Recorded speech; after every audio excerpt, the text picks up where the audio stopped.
So since I'm currently scripting a video, I thought why not? I'd go back into my childhood a little bit, since this won't be a video that's need to be scripted, just to kind of hit you all in the feels. But before we get into that, if you are new to the channel, make sure you like, comment, subscribe, and all of the good stuff. And without further ado, cue the intro.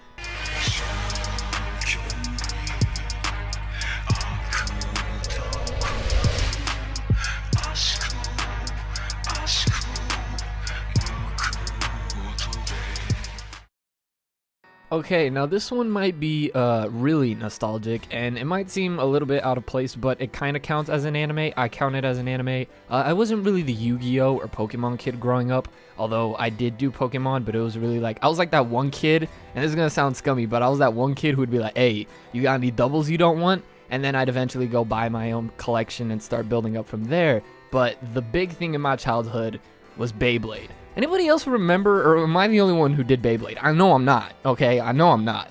Especially the first series with Pegasus. I think the left-handed one was Draco, right? I remember the dragon, and the guy who owned it was an absolute monster. You also had some of the other side characters, the one who owned Taurus, the bull, right?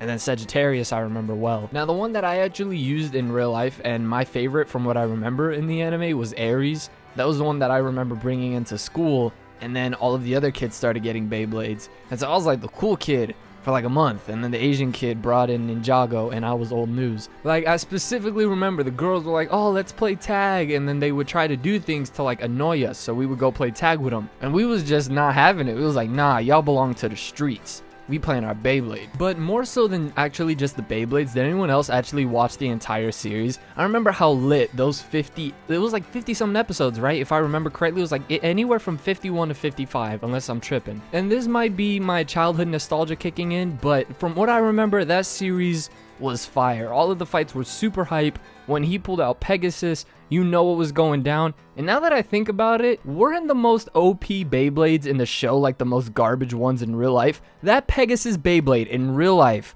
was so bad. Like, it was garbage. To the point where you had to like customize it and give it a different bottom piece so that it would actually last longer than 5 seconds. But overall in the anime, I always loved and appreciated how every person he beat, he eventually got on his side. And he slowly ended up bringing along more friends along the way, similar to the format that I would end up seeing done better in Naruto. But really looking back on it, and from what I remember, and this is really impressive speaking as a kid standpoint, I thought the pacing was really well done in that anime, to the point that me as a kid didn't lose attention in the series. And back then, trying to keep my attention was like mission impossible. I mean, you can kind of tell by my content that I'm pretty spontaneous as a person even now. I mean, my last video was this deep breakdown on how to write an antagonist, and today it's, hey, remember Beyblade? And one thing that really stands out to me even to this day were the antagonists in Beyblade. The two that I remember to this day, mind you, I haven't seen the anime again since like I was a kid, but even now I still remember the one guy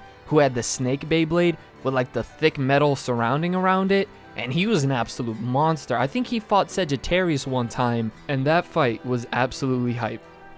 But the final fight against Pegasus and the Dragon Beyblade was built up so well. I might have to rewatch the series and do more of an in-depth like review on it, but when it comes to these episodes, I really just enjoy kind of bringing up the series and seeing how many people kind of had a similar childhood to me. And actually, with that being brought up, let me know what your favorite Beyblade was in the comment section below. Also, I never bothered watching the series that came after that. There was like this Beyblade Burst that came out, and by then I was already in like 7th or 8th grade, so I didn't really care anymore. But man, that first series, all I have is happy memories from what I can remember of it. I really need to get back and just rewatch it for old time's sake. So I think technically, if Beyblade does count, Beyblade would have been my second anime after Dragon Ball Z. But yeah, apologies that I don't really have much else to say. Again, I'm currently scripting a video, but I needed to upload something today, and I thought this would be fun. And also, I didn't have the YouTube channel back then, so I wasn't watching an anime for the purposes of analyzing it. It was truly an innocent time in my life before acne and puberty and crappy, pointless high school relationships. But regardless, hopefully this brought back some nostalgia for you, as it did for me just talking about the little that I do remember. But yeah, again, make sure to leave your favorite Beyblade in the comment section below. Also, let me know some suggestions that you would like to see done for remember this fill in the blank. And again, if you are new to the channel, make sure you like, comment, subscribe, and turn on the bell notification so that way you're notified when a new video pops up on some of your favorite content. As always, this has been The Masked Man. Hope everyone has a blessed rest of the day, and peace.